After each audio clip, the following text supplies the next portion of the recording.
friends, my name is Joey. I'm so glad you're here. This is my second video with the Potomac Treasure Box for the month of February, and it was called Whispers of Romance. If you did not see my first video, I did a really cool macrame on wire earring and another really sweet fast earring design, and I'll put that in the description box. And I unboxed, so if you didn't see that, this is part of what came in the treasure box. It is absolute deliciousness. So I'm just cleaning up my mat from that video, and I am going to do a really cool project today that is going to mix copper and gold 3mm leather in a metallic berry. I am making my own end caps for the leather, so I did one so that you could see how very beautiful it is when you make your own, as opposed to this type. I had these in my stash. This one has a little tooth right there, and you can kind of grab it onto the end of the leather. This is another glue-in type that you just glue it right on the end, and it's okay. And I do use these like for bookmarkers, but this is going to be a necklace, and I wanted to do something fancy where my leather section of this necklace meets my copper chain. So I literally just pulled this chain from my stash. You could also, since I'm mixing gold and copper, I could have also gone to a gold chain, but I'm doing gold and copper and the purples and the dark reds that were in this box all the way through. So I'm also going to be using, let me pull my other little dish in. There were in the box, there were 5 of these Athena cast bales, and so I'm going to be using all 5 of them, and in a little bit of an unusual way. I am so excited about this project. So I have this done, and I've kind of done a little stack for my focal pendant on this necklace. I make up my own head pins ahead of time, so this is just a spiral that I did, and I am able to get a super long, this is probably a 3.5-inch head pin that I just made, and I had it made because I'll sit and do a few of them so they are ready when I'm designing. And that's what I've used for this little stack. And I'll just talk to you quickly about what I did here. I have some large hole Tibetan spacers, and the teardrop beads that were in the box. Just one of the things I love to do with large hole spacers, and I'll just bring these down so you can see, is the teardrops fit down in that large hole. So it stabilizes the spacer, but it also like almost creates a cool bead shape with those. And then these are some little copper kind of double spacers. They look like a little hourglass that I had in my stash. And I am going to simply put a simple loop in this wire with my 1-step looper. So I'm just going to feed my whole little stack in the guide hole of the tool and get my, since it's a metal bead, I can push it right up to the front jaw of the tool and close it, take away the little bit that it cuts for me. I have a fresh blunt cut, and let it make my loop. And as I'm closed, I'm still not all the way closed. I'm going to pull my whole stack down, finish making the loop, and while it's still in the tool, I can see everything is straight. My loop is centered on my stack of beads, and it's done. This one didn't close all the way because of the odd shape here on this bead, but I'm going to open it again anyway. So I'm just going to gently close it just so my beads stay in place until I'm ready to attach it to my necklace. So that little component is done. And then I have created this component, turning one of the bales upside down and linking it with a double twisted jump ring. And then I took another twisted jump ring and put it on that bale, and then another little bead stack. And that is going to thread right on here. And I'm going to do a couple more of those. So before I continue, let me just show you everything that I've pulled from my stash.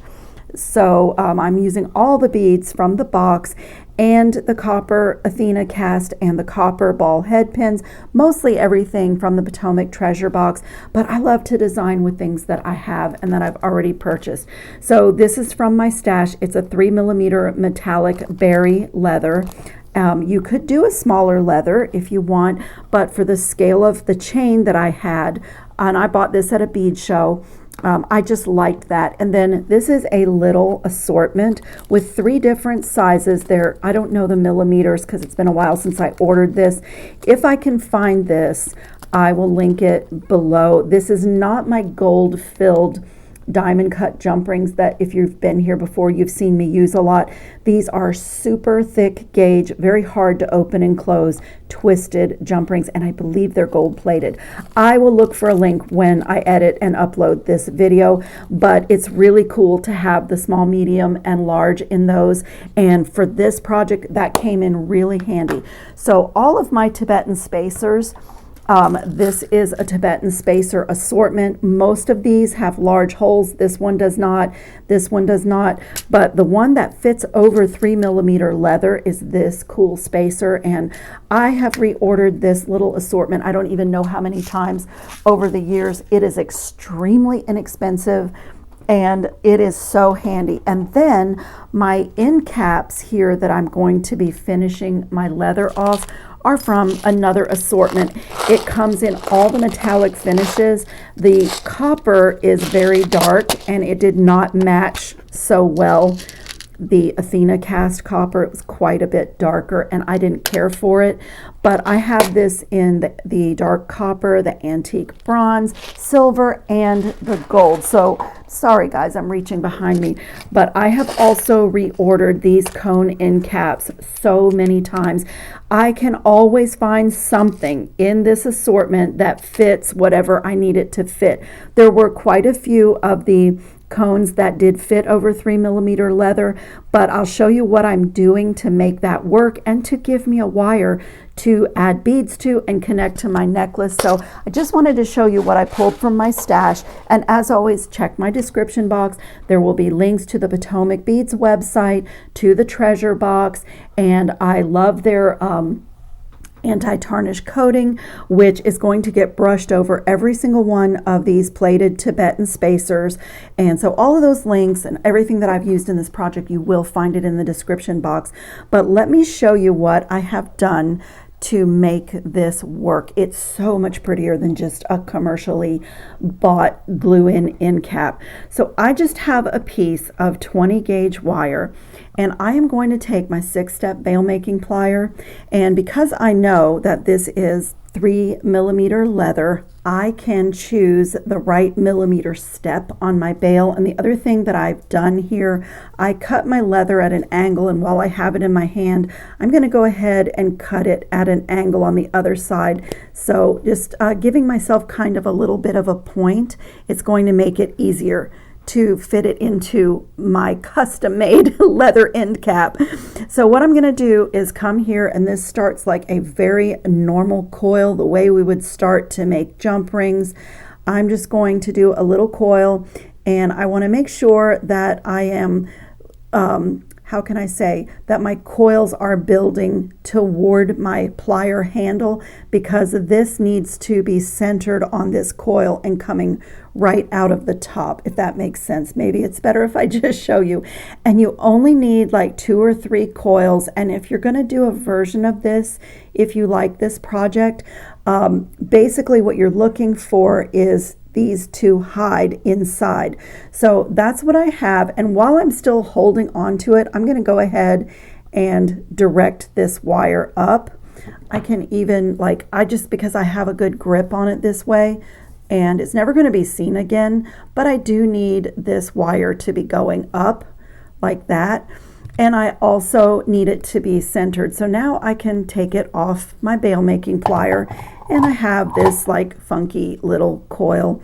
And like I said, I want it to be in the middle. So I'm just going to kind of bend it in the middle. Again, nobody's ever going to see this again.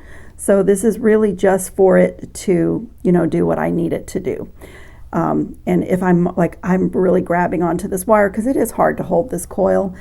So I'm marring the wire, but again, it doesn't matter. It's going to be hidden forever. I just want to get this nice and warm and nice and straight. And you can put your pliers inside to tighten the coil if you didn't quite get it right. And now I would just want to go to my leather end.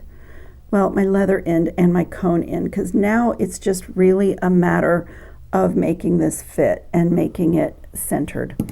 So first of all, the cone that I've chosen, I want to put this through and see if indeed it does fit inside, and it does, and it fits really well. You might want to tidy up your coils. You can use the leverage of your cone to do that. That looks great. It fits in there perfectly, and my wire is coming right out of the center, and now it's ready to be glued on just like a regular glue-in end cap. And when you look at the finished one, like your little wire is inside, it's very secure and it's fancy and lovely and customized. So I can't do this yet because I'm not done stringing, but it is ready to go. So the plan is to make this a leather focal. I do want to see some of the leather. So before I get started, a lot of times too, if you've been here before, you have heard me say that I always brush my anti-tarnish coating on things after I've finished with the piece, and there's always exceptions. This time I am going to do it to everything before I string it on. I just thought it would be a little bit easier, and it's fine with this coating if you would brush it over a little bit of the leather or something, but I just thought in this particular instance, since I know what my pattern is going to be with these little spacers, that I am just going to give them a little coat while they're laying in my dish and flip them over.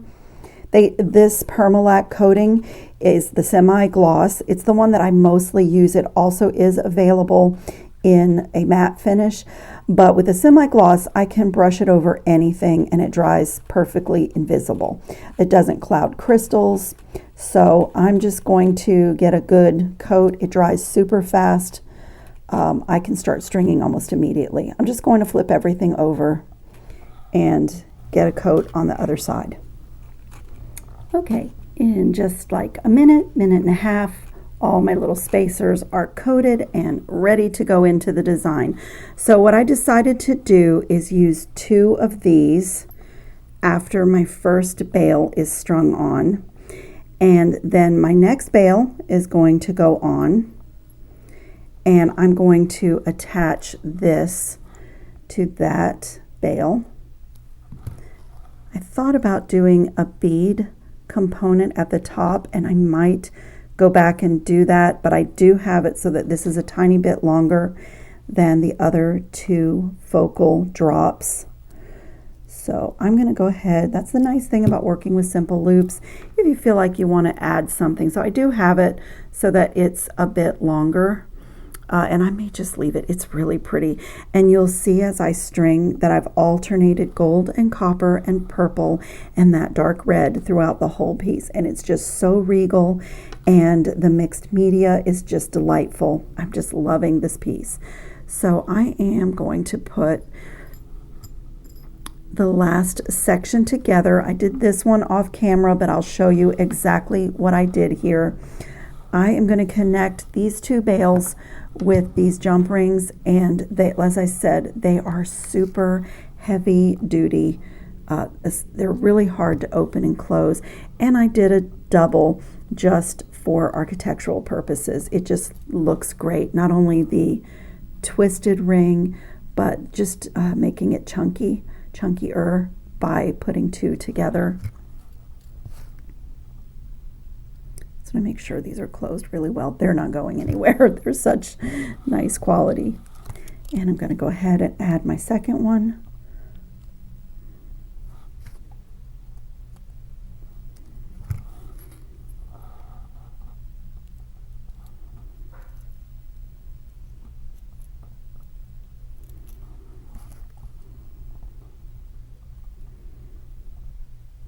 Close it really well.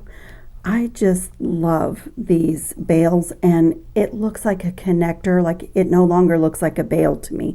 I just think it's absolutely lovely. I also had thought about, I have some extras because I thought about doing one of these spacers on each end, but I'm not sure. So I'm going to go ahead and thread this on and have a look at it. Let me see. Oh, wow, that is so gorgeous. I mean, it's really gorgeous. Okay, and then to make the drop, first I'm going to open this. I can attach this and my drop and everything all at once. Let me open it so it's ready. And I'm going to take one of the brass head pins from the treasure box and just recreate this little stack. So I did one of the teardrop beads facing down. I did a spacer bead, and I just loved these pentagonal purple check glass beads. Another spacer to flank it, and then another teardrop facing up, and that was my little drop or design for that one. And I'm going to use my one-step looper again. I'm on my 4th piece of jewelry just today, so this really saves my hand, but I also get really pretty consistent loops when I use this tool. And the first video that I did with the treasure box this month, I really went into depth explaining some of the tips and tricks of using this tool. So, if you didn't see that and you're interested in getting better with this tool, go back to that video.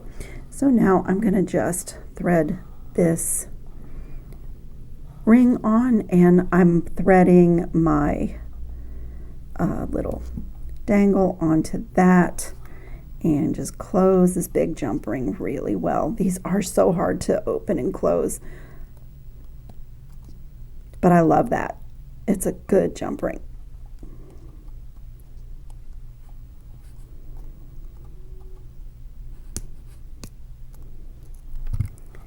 Love hearing that metal. Okay, look at that. Oh my. Okay, I do have to tidy up my center drop. It's a little bit, let me just fuss with this drop just a little bit. Just tidy up my handmade head pin and just make sure it's straight. It's very dramatic. I love it.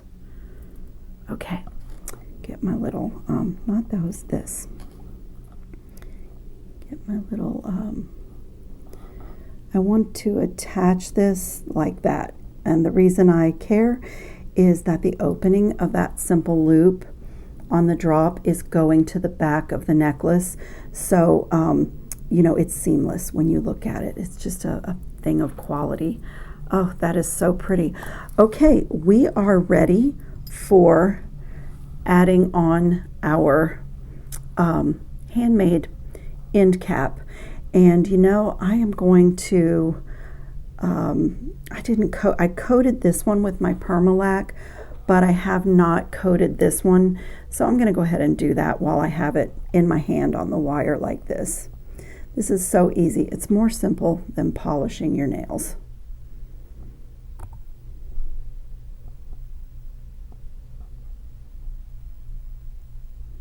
These Tibetan spacers are beautiful. The assortment is absolutely wonderful. It gives you so many design possibilities, but they are just plated and they do darken with time and with touching your skin. And so I've had pieces for over 10 years still looking the way that they looked when they were new using the Permalac. I really love it. So I'm going to reach behind me and get the glue that I use. Now you could use E6000 here, but I use the gel Loctite super glue, and the reason I did is because of time, really. I mean, it's very strong, but because of time and because of where I need to put this, I'm going to just fill this cone and, by extension, my little spiral head pin that's pushed inside there. I'm just filling it with glue, and then I'm going to come right to my, you can see now why I'm cut that kind of pointy end on my leather, and I'm just going to push this inside my Permalac. It's already dry, so I can grab onto it. It dries so fast. I'm just going to make sure my leather is pushed in as far as I can get it, and I will let it rest for a few minutes. That the E6000, really, before you do anything with a piece, that really needs to set up overnight. But with a gel super glue, you can just wait a few minutes and it's ready to go. So we can work on this end because I did this one before I started filming the video. And what I wanted to play with is adding maybe a little bit of copper because I want to continue to alternate my copper and my gold, and then another bead here. That is so pretty. Oh my goodness, that's gorgeous. So I think that's what I'm going to do, and I'm going to turn this piece carefully without disturbing my other end. Let me make a little space here. And I'm going to do the same thing I've been doing with my one-step looper, but I'm going to flip this piece because, again, I'm going to designate a front and a back. So I'm going to put this in here right up to my beads and just make a simple loop with my tool, just like that. And so now that is ready to attach to my chain, and I actually did not put a toggle or any kind of a clasp. I do have some magnetic copper clasps and gold ones, but I think this will pop right over my head. But adding a clasp is super easy. I'm going to do the same thing here. Just put that double copper spacer bead on and then add this, and then same thing. I'm going to turn this because the one-step looper makes the loops always going upward if you're right-handed and you're using the right-handed tool, and that way you know, I have like a front and a back to this piece. It's just a detail for me, but I'm the creator of it, so I like to put my loops so they're going toward the back. This is already setting up nicely. It's already pretty dry, but I still want to be careful with it until, you know, it has 15 or 20 minutes to dry. But it's really ready to attach to my chain. And essentially this gorgeous necklace is done. It is coated with a beautiful anti-tarnish coating, and it is just stunning. I love the mix of the copper and the gold and the leather and the check glass, and I love the color mix is so regal with the purple and the really dark red. It's just absolutely gorgeous. So this is like the final step. I get so excited when a design comes together this beautifully and just unfolds beneath, you know, before my eyes. I just love it.